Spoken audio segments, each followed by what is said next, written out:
Hello and welcome back to our YouTube channel Bodhisattva PCS. Friends, इस बार के केंद्रीय बजट 2021-22 को हम डिफरेंट तरीके से पढ़ेंगे क्योंकि सरकार ने भी इसे डिफरेंट लेवल पे और डिफरेंट तरीके से पेश किया है। गवर्नमेंट के द्वारा पूरे बजट के सार को 6 पार्ट्स में बांटा गया है। ये 6 पार्ट्स पे इन्होंने ध्यान अपना केंद्रित किया है और इसी 6 पार्ट के डेवलपमेंट के लिए बजट आवंटन और नीतिगत घोषणाएं करी गई हैं। जो 6 पार्ट्स हैं: स्वास्थ्य एवं कल्याण, वास्तविक और वित्तीय पूंजी तथा बुनियादी ढांचा, आकांक्षी भारत के लिए समावेशी विकास, मानव पूंजी में नवजीवन का संचार, नवोन्मेष, अनुसंधान और विकास, न्यूनतम सरकार और अधिकतम शासन। इन शॉर्ट यदि कहा जाए तो health, infrastructure, inclusive growth, human capital development, research and development और गवर्नेंस के बारे में बात करी गई है। ठीक है, तो ये टॉपिक जो है जो भी ये 6 पार्ट्स में बांटा गया है, ये सरकार के द्वारा बांटा गया है, मैंने नहीं बांटा है। और जो भी अब सारांश है इस बार बजट का, उससे मैंने ये नोट्स तैयार करके आपके सामने मैं प्रस्तुत कर रहा हूँ। आशा करता हूँ कि आपको पसंद आएगा, क्योंकि देखिए इसमें जो हमारा मेन मोटिव क्या है, हमारा मेन मोटिव है प्रीलिम्स, मेंस और इंटरव्यू भी, तीनों को टारगेट करना। ठीक है, तो हम पहले क्या करते थे, हम पहले केवल फैक्चुअल डेटा एनालिसिस कर लेते थे और इसका एनालिटिकल अप्रोच नहीं करते थे, और हम इसी को पढ़ने के लिए मेंस में बहुत सारे पैसे और अन्य स्रोतों से बुक खरीदते थे मोटे मोटे, तब उसको पढ़ के मेंस में राइटिंग करते थे, आंसर राइटिंग करते थे। ठीक है, लेकिन ये जो डाटा इस बार गवर्नमेंट का जो बजट पेश हुआ है, इससे आप मेंस में कई सारे क्वेश्चन सीधे सीधे लिख सकते हो। ठीक है, यदि सरकार डायरेक्ट पूछा जाए कि स्वास्थ्य एवं कल्याण के लिए केंद्रीय बजट 2021-22 में सेंट्रल गवर्नमेंट के द्वारा क्या किया जा रहा है तथा इसके लिए बिहार सरकार भी अपने राज्य लेवल पे क्या कर रही है, टिप्पणी करें। ठीक है, तो देखिए यदि आपका सेंट्रल गवर्नमेंट का बजट तैयार है, इकोनॉमिक सर्वे तैयार है, और मार्च में एज यू नो कि मार्च में बिहार का भी इकोनॉमिक सर्वे और बजट आता है, आप उसको तैयार कर लो, तो आप इसी से आराम से क्वेश्चंस, कई सारे क्वेश्चंस का आंसर लिख सकते हो। तो इसी सारी चीज़ों को ध्यान में रखते हुए firstly we will talk about the factual concept of budgetary allocation and then we will discuss in analytical mode. तो चलिए स्टार्ट करते हैं। शुरू करने से पहले आपसे रिक्वेस्ट है, चैनल पे नए हैं तो चैनल को प्लीज सब्सक्राइब करके बेल का आइकन जरूर दबा दें ताकि कोई भी लेटेस्ट नोटिफिकेशन हो आप तक आसानी से पहुंच सके। देखिए जो बजट का सारांश PIB से मैं उसका हूबहू कॉपी जो है नीचे दिए गए टेलीग्राम ग्रुप पे अवेलेबल करा दिया हूं। आप उसको एक बार 2 बार जरूर पढ़ना और वीडियो को जरूर देखना शुरू से लेके लास्ट तक, ताकि आपका फैक्चुअल और एनालिटिकल बेस जो है स्ट्रांग हो जाए और उसके बाद पढ़ने में आपको आसानी होगी। ठीक है, तो चलिए शुरू करते हैं। देखिए सबसे पहली बात कि हम इसके थोड़ा सा राजकोषीय स्थिति को देख लेते हैं। इस साल का बजट जो है 34.83, माफ कीजिएगा ये 3 है, 34.83 लाख करोड़ रुपए का बजट अनुमान है 2021-22 के लिए। ठीक है, जबकि इसमें पूंजीगत व्यय 4.1 लाख करोड़, मूल बजट अनुमान 2021-22 के लिए 4.39 लाख करोड़, मूल अनुमान जो है ये 2020-21 के लिए। कभी भी जब आप बजट पढ़ो ना, और राजकोषीय घाटा पढ़ो या व्यय पढ़ो, पूंजीगत व्यय पढ़ो, तो ये सारी चीजें ना, बजट अनुमान, मूल बजट अनुमान, संशोधित अनुमान, ये सारी चीजें आपको आनी चाहिए। क्योंकि देखिए हम 1 या 2 डाटा याद करते हैं, लेकिन प्रीलिम्स में जब क्वेश्चन पूछता है तो हम मूल बजट अनुमान और बजट अनुमान में कंफ्यूज हो जाते हैं, और बीपीएससी यहाँ पे जो है गेम जरूर खेलेगा आपके साथ और खेलता है। ठीक है, तो आप इसे ध्यान में रखना। ठीक है, तो हमने पूंजीगत व्यय जान लिया, व्यय जान लिया। इसमें 34.83 लाख करोड़ रुपए का बजट अनुमान है 2021-22 के लिए, 30.42 लाख करोड़ मूल बजट अनुमान है 2021-22 के लिए, जबकि 30.5 लाख करोड़ जो है मूल अनुमान 2020-21 का था। ठीक है, आगे देखते हैं। राजकोषीय घाटा की बात करें तो राजकोषीय घाटा 9.5% रही है मूल अनुमान के अनुसार 2020-21 में, जबकि इसका बजट अनुमान 2021-22 के लिए 6.8% का है। अब देख लेते हैं हम राजस्व घाटा की क्या स्थिति है। ठीक है, राजस्व घाटा में देखा जाए तो 3.3% है 2019-20 का वास्तविक अनुमान। वहीं यदि बजट अनुमान देखा जाए 20-21 का तो 2.7% है, जबकि संशोधित अनुमान 7.5% है 2020-21 का। ठीक है, वहीं अगर 21-22 की बात करें तो बजट अनुमान के अनुसार राजस्व घाटा जो है 5.1% के बराबर है, जबकि प्रभावी राजस्व घाटा जो है 2020-21 का 6.3% है और ये संशोधित अनुमान है, जबकि 4.1% 21-22 के लिए बजट अनुमान है। देखिए, आप प्रीलिम्स की तैयारी कर रहे होंगे या मेंस की तैयारी कर रहे होंगे तो आपको प्रभावी राजस्व घाटा, प्राथमिक घाटा, ये सारी चीजें आनी चाहिए, ठीक है। अगर नहीं आएगी तो आप बजट नहीं समझ पाओगे। वहीं जबकि प्राथमिक घाटा की बात करी जाए तो 2020-21 में 5.9% है इसका संशोधित अनुमान, जबकि 21-22 के लिए बजट अनुमान रखा गया है 3.1%। यहाँ तक स्थिति क्लियर हो गई, आपको चीजें समझ में आ गई। अब देखिए, हम बजट जब पढ़ते हैं तो आपको देखा होगा कि पाई चार्ट दिया रहता है, ठीक है। तो पाई चार्ट में दिया रहता है कि रुपया कहाँ, 1 रुपया में कितना कितना कहाँ कहाँ से आता है और कहाँ कहाँ खर्चा होता है सरकार के पास। तो ये चीजें जरूरी है, क्वेश्चन यहाँ से भी पूछता है, ठीक है। आंसर में आप आंसर राइटिंग में आप फैक्ट्स यूज करके आंसर राइटिंग को डायनेमिक बना सकते हो। तो रुपया कहाँ कहाँ से आता है, तो देखिए, उधार एवं अन्य देयताएं की बात करी जाए तो सबसे अधिक यहीं से आता है सरकार के पास 36 पैसे 100 पैसे में से, जबकि जीएसटी में अर्थात गुड्स एंड सर्विसेज टैक्स में 15 पैसे आता है। सीटी बोले तो कॉर्पोरेट टैक्स निगम कर 13 पैसे आता है और आईटी बोले तो इनकम टैक्स 14 पैसे आता है सरकार के पास 100 रुपये में। तो ये आपका यहाँ से टैक्स का मतलब टैक्स कलेक्शन की क्षेत्र से सबसे अधिक होता है, यहाँ प्रति में यहाँ से क्वेश्चन पूछता है, तो आप इसको ध्यान में रखिएगा। रुपया कहाँ जाता है, तो सरकार सबसे अधिक 100 पैसे में ब्याज अदायगी करती है 20 पैसा, जबकि CSS बोले तो सेंट्रल स्पॉन्सर्ड स्कीम में 13 पैसा सरकार खर्च करती है और स्टेट शेयर्स जो होता है वह 16 पैसे का होता है। तो देखिए, हमने अभी बहुत सारे फैक्ट्स पढ़ लिए। फैक्ट्स के बाद जो भी राजकोषीय स्थिति है इसको देखने के बाद जो है हम स्वास्थ्य एवं कल्याण, वास्तविक और वित्तीय पूंजी, बुनियादी ढांचा, ये सारी चीजें देखेंगे कि इन क्षेत्रों में सरकार क्या क्या कर रही है अलग अलग से, ठीक है, इसी वीडियो में। चलिए आगे देखते हैं राजकोषीय स्थिति क्या है 2025-26 तक। देखिए, मोस्ट इंपॉर्टेंट लाइन है इस पेज का। 2025-26 तक राजकोषीय घाटा जो है जीडीपी का 4.5% करने का लक्ष्य रखा गया है। इस तरीके से सरकार करेगी। राजकोषीय संकोचन मार्ग पर अग्रसर होने की योजना है सरकार की, अर्थात ये राजकोषीय संकोचन की नीति अपनाएगी और इसके द्वारा जो है 2025-26 तक अपना टारगेटेड लक्ष्य जो है फिजिकल डेफिसिट का 4.5% प्राप्त करेगी। अब देखिए, थोड़ा सा राजकीय संकोचन देख लेते हैं। मैं आपको बताना चाहूंगा, देखिए, राजकोषीय संकोचन नीति ये है कि यहाँ पे लोक लुभावन नीतियां कम बनाई जाएगी, ठीक है। जैसे अब मान लीजिए मनरेगा में बहुत सारे स्टेट्स ऐसे हैं जहाँ पे मनरेगा की आवश्यकता नहीं है, बहुत सारे सेक्टर ऐसे हैं जिसमें मनरेगा के संचालन करने की आवश्यकता नहीं है। अब मनरेगा कई सारे राज्यों में अनप्रोडक्टिव साबित हो रहा है, तो मनरेगा का एलोकेशन इस बार घटाया गया है, ठीक है। या कुछ ऐसी लॉलीपॉप योजनाएं होती हैं जो जनता को खुश करने के लिए होती है, या चुनावी अपने चुनाव के आने वाले चुनाव को ध्यान में रख के की जाती है सरकार के द्वारा।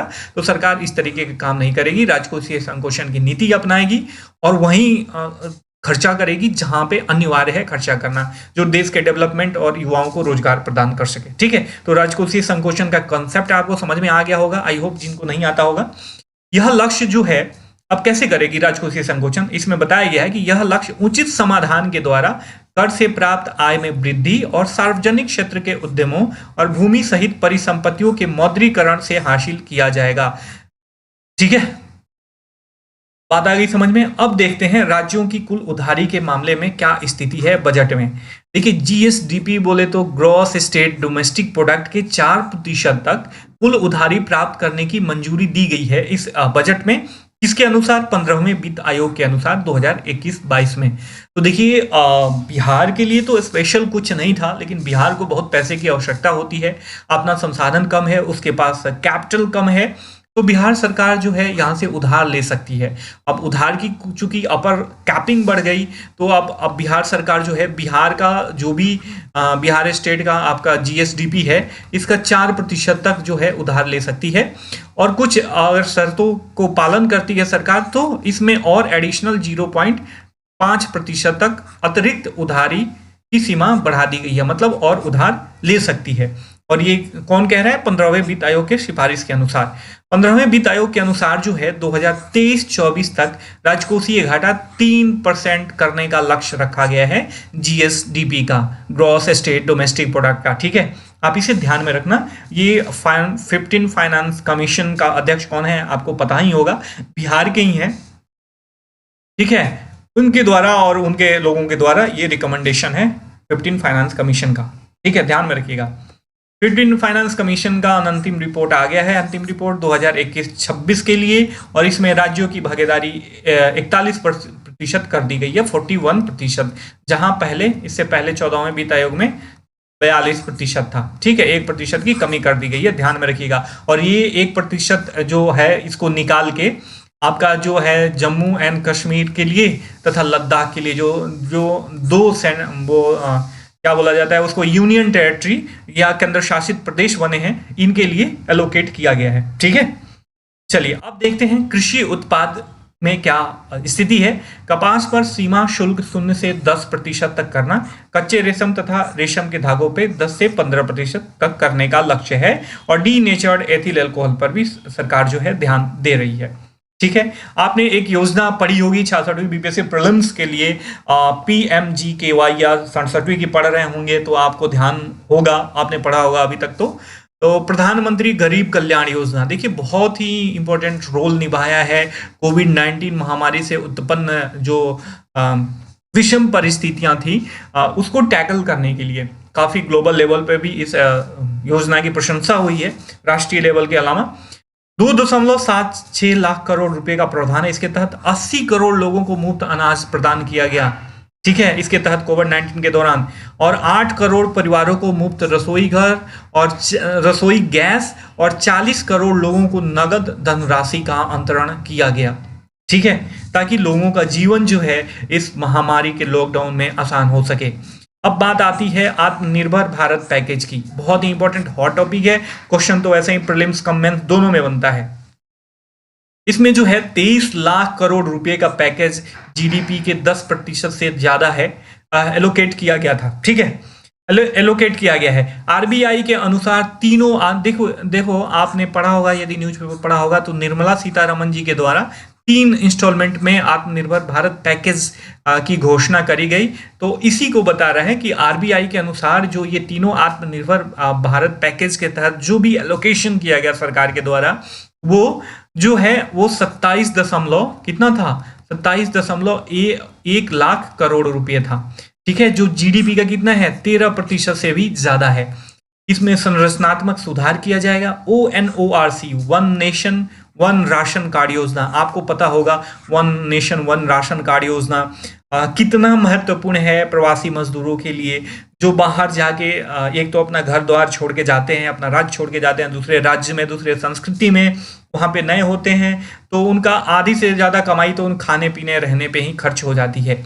तो इस चीज को ध्यान में रखते हुए सरकार ने ONORC लागू करी, one nation one ration card योजना, अर्थात राशन कार्ड को यूनिवर्सलाइज करने की, सार्वभौम स्वीकृति प्रदान करने की कोशिश करी गई है। कोशिश क्या, इसे किया गया है। ठीक है, ताकि अब मान लीजिए कोई एक व्यक्ति है बिहार के किसी गांव से जाता है पंजाब के किसी उस डिस्ट्रिक्ट में काम करने के लिए, तो वहां पे भी जो फेयर प्राइस शॉप होते हैं वहाँ पे वो अपना राशन कार्ड दिखा के, और जो भी पंचिंग होता है, बायोमेट्रिकल आइडेंटिफिकेशन होती है, उसके द्वारा वो करने के बाद वो अपना राशन वहाँ से उठा सकता है कम दामों पे। 3-2-1, ठीक है, आपको पता होगा। कृषि एवं श्रम सुधार किया जाएगा। MSME की पुनः परिभाषा करी गई है, और PSU का निजीकरण आदि चीजें करी गई हैं। देखिए MSME की पुनर्परिभाषा 65वीं BPSC मेंस में सीधे पूछ दिया गया था। ठीक है, तो एक एक चीज बजट की ध्यान देने वाली होती है। आई होप कि मेरी बातें आपको समझ में आ रही होंगी। ठीक है, वीडियो पसंद आएगा तो वीडियो को जरूर लाइक करें, और कुछ यदि आपको कमियां दिख रही हों तो आप नीचे कमेंट बॉक्स में जो है पूरा वीडियो देखने के बाद जरूर कमेंट करके हमें बताएं।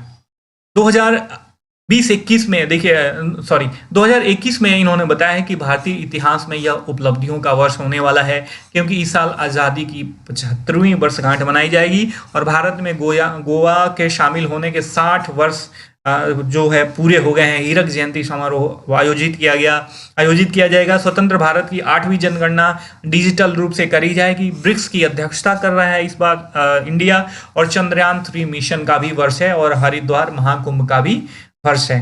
तो ऐसे क्वेश्चन यहाँ से प्रीलिम्स के लिए पूछा जा सकता है, तो आप इसे ध्यान में रखना, ठीक है। अब देखिए आत्मनिर्भर भारत के लिए विजन क्या है गवर्नमेंट का। जो भी देखिए गवर्नमेंट जो है इस नीति पे काम कर रही है, राष्ट्र पहले। राष्ट्र पहले का मतलब ये हुआ, देखिए इसकी फिलॉसफी समझिए। राष्ट्र पहले का मतलब ये हुआ कि गवर्नमेंट जो है आप सभी में, जैसे आप अपने बारे में सोचते हो उसी तरीके से राष्ट्र के बारे में सोचो। एक ये संस्कृति और ये एक व्यक्तित्व डेवलप करना चाहती है, ठीक है। इसके तहत इसके अलावा इसने किसानों की आय दोगुनी करना, मजबूत इंफ्रास्ट्रक्चर डेवलप करना, स्वस्थ भारत, सुशासन, युवाओं के लिए अवसर, सभी के लिए शिक्षा, महिला सशक्तिकरण और समावेशी विकास पे ध्यान देके आत्मनिर्भर भारत को बनाया जा सकता है, ठीक है। तो ये हो गया फिजिकल स्टेटस इंडिया का, जो भी हमने देखा। अब देखिए अब जो है हमने ऊपर जो डिस्कस करा था कि 6 पार्ट्स में डिवाइड कर रही है। इस बार पूरे बजट को 6 पार्ट में डिवाइड किया है सरकार ने, और उन 6 पार्ट्स को हम एक एक करके पढ़ेंगे कि कितना बजटरी एलोकेशन हुआ है और कौन कौन सी नई योजनाएं उस क्षेत्र को सुधारने के लिए, डेवलपमेंट के लिए करी जा रही है। तो पहला है स्वास्थ्य एवं कल्याण, ठीक है। तो देखते हैं स्वास्थ्य एवं कल्याण के बारे में। देखिए 66वीं बीपीएससी मेंस की तैयारी कर रहे हो तो आप आंसर राइटिंग करते रहिए, और प्रीलिम्स की तैयारी कर रहे हो 67वीं की, कभी भी आप अभी मेंस को इंटीग्रेटेड अप्रोच अपना के, प्रीलिम्स और मेंस को इंटीग्रेटेड अप्रोच अपना के पढ़िए, क्योंकि अब अभी काफ़ी समय है, 9-10 महीने है। तो आप 9-10 महीने केवल प्रीलिम्स की तैयारी नहीं कर सकते हो, तो प्रीलिम्स और मेंस दोनों साथ साथ पढ़ें, ठीक है। तो स्वास्थ्य और खुशहाली के बारे में देखते हैं कि इसमें क्या किया गया है। देखिए इसके लिए जो है 2,23,846 करोड़ रुपये जो है एलोकेट करा गया है। पिछले बार से 137% की वृद्धि करी गई है, ठीक है। 3 क्षेत्रों को मजबूत करने पर ध्यान केंद्रित किया गया है स्वास्थ्य एवं खुशहाली के लिए। एक तो निवारक अप्रोच अपनाया गया है, फिर उपचारात्मक और सुधारात्मक। अब इसमें देख लेते हैं। देखिए ऐसे माइंड मैप, कोई भी नोट्स जो है आप माइंड मैप बना के पढ़ो, एक ही पेज पे उस नोट्स का मतलब उस टॉपिक का पूरा समरी होना चाहिए। तो देखिए स्वास्थ्य एवं कल्याण सुधार के लिए कदम क्या क्या उठाए गए हैं। तो देखिए पहला तो हमारा अभी काम है, क्योंकि कोविड-19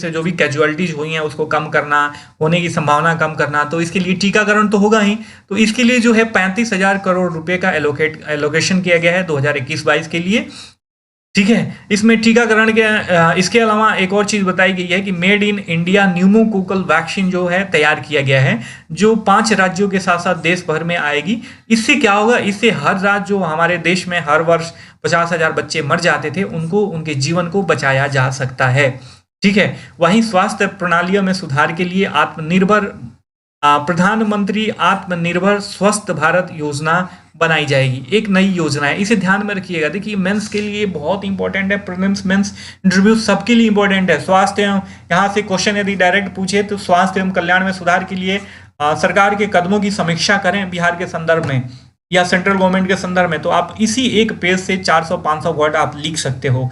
तो आपको ये समझना, गहन समझ होनी चाहिए, ठीक है, इसके बारे में कि बजट एलोकेशन में क्या क्या करी है। बजट एलोकेशन का चूंकि पिछले साल का ये सारा योजनागत वो भी होता है, सर्वेक्षण भी होता है, तो पिछले साल प्लस इस साल आने वाले समय में क्या करना है, सरकार जो है सारी चीज़ों के बारे में चर्चा करती है। तो बजट से बेहतर जो है आपको कोई और संसाधन नहीं मिल सकता है। तो प्रधानमंत्री आत्मनिर्भर स्वस्थ भारत योजना शुरू करी जाएगी 6 वर्षों में। इसमें जो है 64,180 करोड़ रुपए व्यय किए जाएंगे, तथा एक नई केंद्र प्रायोजित योजना है ये, ठीक है, जो राष्ट्रीय स्वास्थ्य मिशन के अतिरिक्त होगी। इसके अंतर्गत मुख्य पहल क्या किया जाएगा, इसके अंतर्गत स्वास्थ्य के लिए एक राष्ट्रीय संस्थान का निर्माण किया जाएगा। इसमें 17,788 ग्रामीण और 11,024 जो है शहरी स्वास्थ्य और कल्याण केंद्रों की स्थापना करी जाएगी। वायरोलॉजी के लिए 4 क्षेत्रीय राष्ट्रीय संस्थान, सभी जिलों में एकीकृत सार्वजनिक स्वास्थ्य प्रयोगशालाएं तथा राष्ट्रीय रोग नियंत्रण केंद्र तथा 9 बायोसेफ्टी लेवल 3 के प्रयोगशालाएं आदि एस्टेब्लिश करी जाएंगी। किसके तहत हमने पढ़ा, प्रधानमंत्री आत्मनिर्भर स्वस्थ भारत योजना बहुत इंपॉर्टेंट है दोस्त, आप इसे ध्यान में रखना। अब देखिए, जल आपूर्ति का सर्वव्यापी कवरेज, मतलब जल आपूर्ति, स्वच्छ पेयजल जो है, आपको पता होगा कि हमारे यहाँ आर्सेनिक से दूषित जल बिहार के कई जिलों में पी के लोग बीमार पड़ जाते हैं, कई तरह की बीमारियों का सामना करना पड़ता है। तो जल आपूर्ति जो है, इसका सर्वव्यापी कवरेज होना चाहिए। जल जीवन मिशन आपको पता है, शहरी के लिए 5 वर्षों में 2,87,000 करोड़ रुपये का परिव्यय करने का लक्ष्य रखा गया है। 2.86 करोड़ परिवारों को नल कनेक्शन दिया जाएगा तथा 4378 शहरी स्थानीय निकायों में सर्वसुलभ जल आपूर्ति और 500 अमृत शहरों में तरल कचरा प्रबंधन किया जाएगा, जिससे कि जल प्रदूषण की समस्या भी न हो। ठीक है, तो हमने इसमें स्वास्थ्य प्रणाली के बारे में पढ़ा और नीचे हमने पढ़ा जल आपूर्ति। अब देख लेते हैं पोषण मिशन। पोषण की जो घोषणा हुई थी, शुरुआत हुई थी पहली बार 2018 में हुई थी। अब मिशन पोषण 2.0 शुरू की गई है। इसके तहत 112 आकांक्षी जिलों में पोषणगत सुधारों के लिए सुदृढ़ीकृत कार्यनीति जो है अपनाई जाएगी। ठीक है, तो अब देख लेते हैं इन विभिन्न आयामों को छूने के बाद स्वास्थ्य एवं कल्याण के सुधार के लिए जो भी सरकार कदम उठा रही है, उसमें स्वच्छ भारत और स्वस्थ भारत भी एक बहुत बड़ा अहम फैक्टर है। देखिए, शहरी स्वच्छ भारत मिशन 2.0 के लिए 5 वर्षों की अवधि में 1,41,678 करोड़ रुपए के परिव्यय करने का लक्ष्य रखा गया है। इससे किस उद्देश्य के द्वारा इसे प्राप्त किया जाएगा? पूर्ण मलमूत्र प्रबंधन, अवशिष्ट जल शोधन, कचरे के स्रोत का पृथक्करण किया जाएगा, जो भी सिंगल यूज प्लास्टिक हैं उनके उपयोग को कम करना है। ठीक है, प्रत्येक कचरे का प्रभावी रूप से प्रबंधन किया जाएगा ताकि वायु प्रदूषण को कम किया जा सके। सभी पुराने जो डंप साइट है वहां पे जो है बायो उपचार का ध्यान रखा जाएगा तथा 10 लाख से अधिक जनसंख्या वाले 42 शहरी केंद्रों के लिए जो है 2,217 करोड़ रुपए की राशि जो है मुहैया कराई जाएगी। ठीक है, अब देखिए, स्क्रैपिंग नीति भी अपनाई गई है इसमें स्वास्थ्य एवं कल्याण के लिए। देखिए, स्क्रैपिंग नीति क्या है? जो भी हम गाड़ी यूज करते हैं, मोबाइल फोन यूज करते हैं, वो यूज करने के बाद जो बच जाता है ना, मटेरियल कहीं फेंक देते हैं या बैटरी फेंक दिए, हमारा लीड खराब हो गया, ईयरफोन खराब हो गया तो फेंक दिए, ये सब क्या है? स्क्रैप है। तो स्क्रैपिंग नीति के तहत जो है ऑटोमेटेड फिटनेस सेंटर स्थापित करा जाएगा, जहाँ पे आप जाके स्वैच्छिक रूप से अपना वो करा सकते हो, अपने वाहन की जांच करा सकते हो। निजी वाहन के लिए 20 साल से कम होना चाहिए और जो कमर्शियल वाहन है उसे 15 साल से कम होना चाहिए। ठीक है, शहरी। अब देखिए, तो हमने स्वास्थ्य एवं कल्याण का देख लिया पूरा डिटेल एनालिसिस। फ्रेंड, बहुत इंपॉर्टेंट है। मेरे जोर देने से पीछे इस टॉपिक पे बार बार कहने के पीछे कि यह बहुत इंपॉर्टेंट है, यही कारण है कि आप इसे मेंस में बहुत अच्छे तरीके से यूज करके अपने डायनेमिक अप्रोच के तहत ज़्यादा नंबर गेन कर सकते हो। ठीक है, अब देखिए, अब बात आती है इंफ्रास्ट्रक्चर के लिए क्या क्या सरकार कर रही है। तो यहाँ पे मैंने ये बीच में इसका हार्ट बना दिया, वास्तविक एवं वित्तीय पूंजी लाभ तथा अवसंरचना, और इसके जो भी विभिन्न सेक्टर्स हैं उनसे जुड़े जो भी सरकार की योजनाएं हैं उसके बारे में हम चर्चा करते हैं। पहले ये शहरी और अवसंरचना के बारे में सरकार क्या कर रही है। बहुत सारे कार्यों के अलावा देखिए, मेट्रो लाइट और मेट्रो नियो 2 कॉन्सेप्ट है इस बार नया सरकार का, जो पुरानी मेट्रो है उसी के तरीके का एक्सपीरियंस देगी और उसी को लागू करना, ताकि जो है काफ़ी कम कीमत पर भी लोगों को मेट्रो की सवारी जो है, मेट्रो की सुविधा छोटे डिस्ट्रिक्ट्स में भी, छोटे छोटे शहरों में भी अवेलेबल हो सके। ठीक है, एक तो ये हो गया। दूसरा हो गया उत्पादन से जुड़ी प्रोत्साहन योजनाएं। भैया, हम ज़्यादा मैन्युफैक्चर करें, ज़्यादा उत्पादित करें, रोजगार होगा और हम अपने लोगों को जो है अपना उत्पादन सामान ही, मेड इन इंडिया सामान ही प्रोवाइड करा सकते हैं। तो इसके तहत PLI योजना शुरू करी गई है, प्रोडक्शन लिंक इंसेंटिव। ठीक है, इसका इंग्लिश में हुआ PLI का फुल फॉर्म यही हुआ, प्रोडक्शन लिंक इंसेंटिव। ये जो है उत्पादन से जुड़ी प्रोत्साहन योजनाएं हैं। इसके तहत 13 क्षेत्रों के लिए 5 वर्षों में 1.97 लाख करोड़ रुपए का प्रदान किया गया है। ठीक है, ANB के लिए विनिर्माण वैश्विक चैंपियन बनना है। देखिए, ANB बोले तो आत्मनिर्भर भारत। जब आपको आत्मनिर्भर भारत बनना है, आत्मनिर्भर भारत ऐसे ही तो नहीं बन सकते हो ना, आपको मैन्युफैक्चरिंग हब बनना पड़ेगा इसके लिए। ठीक है, विश्व का चैंपियन बनना पड़ेगा मैन्युफैक्चरिंग के सेक्टर में। ठीक है, तो हम कहाँ थे? ठीक है, अब जो भी एमयूज के लिए जो है वैश्विक आपूर्ति श्रृंखलाओं का एक अभिन्न अंग बनने के लिए सक्षमता और आधुनिक प्रौद्योगिकी रखने की आवश्यकता है। मैन्युफैक्चरिंग यूनिट, एमयूज बोले तो मैन्युफैक्चरिंग यूनिट, एमयू बोले तो मैन्युफैक्चरिंग यूनिट्स के लिए जो है जो भी मैन्युफैक्चरिंग यूनिट्स हैं, ये बात नहीं है कि मतलब किसी भी तरीके का प्रोडक्शन करें और जो ट्रेडिशनल चीज़ें आ रही हैं उसमें सुधार ना करें। नहीं, इसमें कहा बताया गया है कि जो भी वैश्विक आपूर्ति श्रृंखलाएं हैं आपको उसका भाग बनना पड़ेगा। क्यों? क्योंकि मान लीजिए आप मैन्युफैक्चरिंग यूनिट्स हो, आपके पास अत्याधुनिक मशीनें नहीं हैं, आपका जो प्रोडक्ट है वो वैश्विक लेवल का नहीं है, तो वैश्विक मार्केट में आप निर्यात कैसे कर सकते हो, एक्सपोर्ट कैसे कर सकते हो? तो जब ऐसे तो इसको जो है इसीलिए इसको अत्याधुनिक सक्षमता से परिपूर्ण प्रौद्योगिकी रखने की आवश्यकता पर जोर दिया जा रहा है, तो जिससे कि युवाओं को नौकरी भी मिल सके। ठीक है। अब टेक्सटाइल क्षेत्र में क्या किया जा रहा है? कपड़ा क्षेत्र में जो भी PLI योजनाएं हैं अर्थात प्रोडक्शन लिंक्ड इंसेंटिव योजना के अतिरिक्त जो है मेगा निवेश टेक्सटाइल पार्क अर्थात मित्र की घोषणा करी गई है। 3 वर्षों में 7 टेक्सटाइल पार्क स्थापित किए जाने का लक्ष्य रखा गया है। ठीक है। वहीं बात करें यदि राष्ट्रीय अवसंरचना पाइपलाइन अर्थात NIP का, तो इसका विस्तार कर 7400 परियोजनाओं को इसमें शामिल किया गया है तथा 1.10 लाख करोड़ रुपए के करीब 217 परियोजनाएं इससे पूरी की जा चुकी हैं। NIP के लिए जो है वित्त पोषण में वृद्धि के लिए 3 तरीके अपनाए जाएंगे। संस्थागत संरचनाएं सृजित किया जाएगा, आस्तियों के मुद्रीकरण पर जोर दिया जाएगा और केंद्रीय तथा राज्य बजटों में पूंजीगत व्यय के हिस्से को बढ़ोतरी किया जाएगा। ठीक है। और राष्ट्रीय मुद्रीकरण पाइपलाइन की भी शुरुआत करी जाएगी। ठीक है। तो आपको ये चीजें समझ में आ गई होंगी। अब देखते हैं कि अन्य सेक्टर में सरकार क्या कर रही है। तो वहीं बात करें यदि विद्युत अवसंरचना की, तो पिछले 6 वर्षों में स्थापित क्षमता में 139 गीगाबाइट्स का इजाफा किया गया है और 2021-22 में एक बृहद हाइड्रोजन एनर्जी मिशन भी शुरू करा जाएगा। बीमा क्षेत्र में देखिए, बीमा कंपनियों में जो है स्वीकार FDI सीमा को 49% से बढ़ा के 74% तक कर दिया गया है। तो ये प्रीलिम्स और मेंस दोनों के लिए इंपॉर्टेंट है, आप इसे ध्यान में रखना। ठीक है। ओवरऑल कहने का तात्पर्य यह है कि इस बार का बजट जो है पूंजीगत व्यय पे ज्यादा जोर दिया जा रहा है ताकि कैपिटल क्रिएशन हो और रोजगार क्रिएशन हो। 1,10,000 रेलवे अवसंरचना की बात करें तो इसके लिए 1,10,055 करोड़ रुपये का पूंजीगत व्यय रखा गया है, जो इससे पहले था 1,07,100 करोड़। ठीक है। भारत के लिए राष्ट्रीय रेल योजना 2030 तक, दिसंबर 2030 तक जो भी ब्रॉड गेज मार्ग होंगे उस पे 100% इलेक्ट्रिफिकेशन का लक्ष्य रखा गया है। पश्चिमी समर्पित भाड़ा कॉरिडोर डेडिकेटेड फ्रेट कॉरिडोर और पूर्वी DFC को जून 2022 तक चालू करना है तथा अन्य जो भावी समर्पित भाड़ा कॉरिडोर है उसमें पूर्वी तट पे है खड़गपुर विजयवाड़ा, पूर्वी पश्चिमी तट पे है, पूर्वी पश्चिमी भारत में है भुसावल, खड़गपुर और दानुकनी तथा उत्तर दक्षिण कॉरिडोर में है इटारसी और विजयवाड़ा।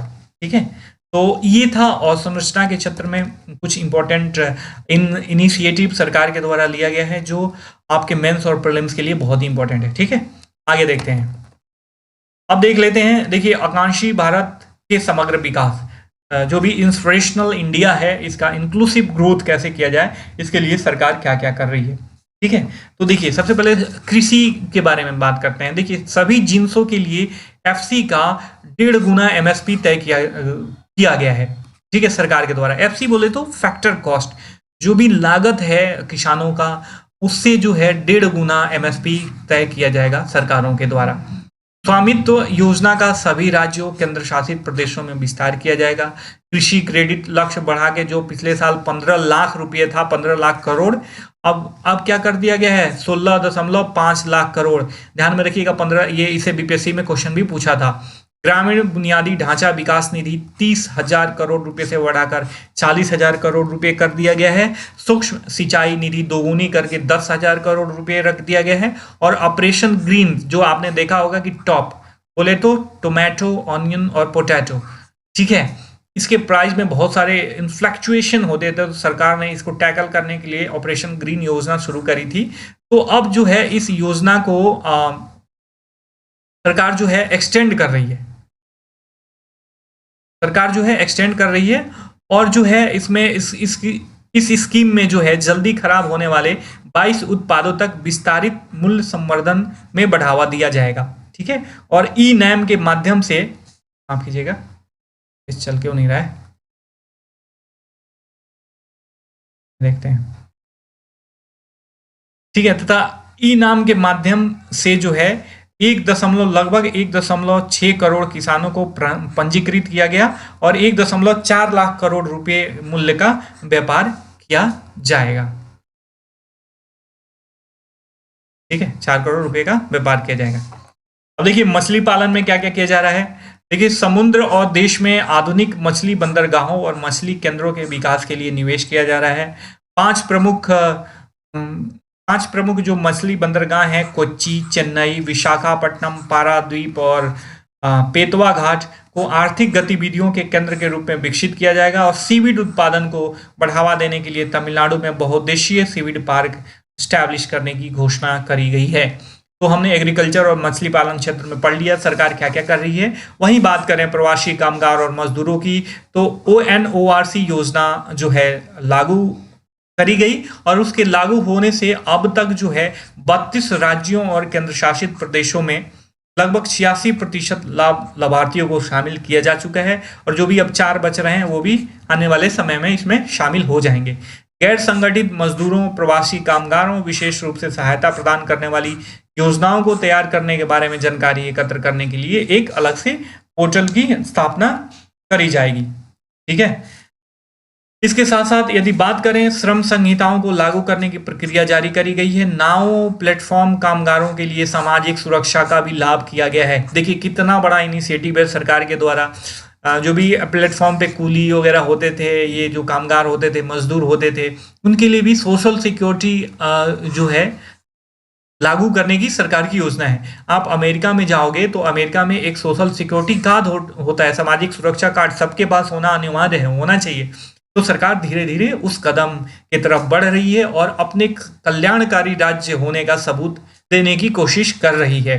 देखिए इसके साथ साथ आप देखते हो कि MSP जो है केवल एग्रीकल्चर सेक्टर में और वैसे कुछ सेक्टरों में जो है मिनिमम प्राइस जो है, मिनिमम मजदूरी जो है, मिनिमम लेबर कॉस्ट जो है कुछ सेक्टर में ही लागू है, माफ कीजिएगा, मिनिमम लेबर कॉस्ट अर्थात न्यूनतम मजदूरी। लेकिन सरकार जो है न्यूनतम मजदूरी जो है सभी श्रेणी के मजदूरों के लिए लागू करने पे जोर देगी और महिला कामगार सभी श्रेणियों में काम करने की इजाजत होगी। महिला कामगारों को ये रात में भी काम कर सकेंगी और सुरक्षा प्रबंधन जो है इस पे विशेष ध्यान दिया जाएगा और नियोजकों पर जो पड़ने वाले जो अनुपालन भार हैं उसको भी कम करने की कोशिश सरकार के द्वारा की जाएगी। बजट का लक्ष्य रखा गया है।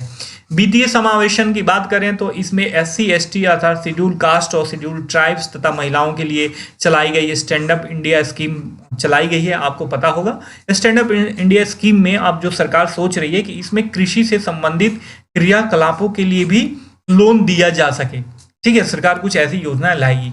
MSME क्षेत्र के लिए बजट में 15,700 करोड़ रुपए की व्यवस्था का प्रावधान किया गया है।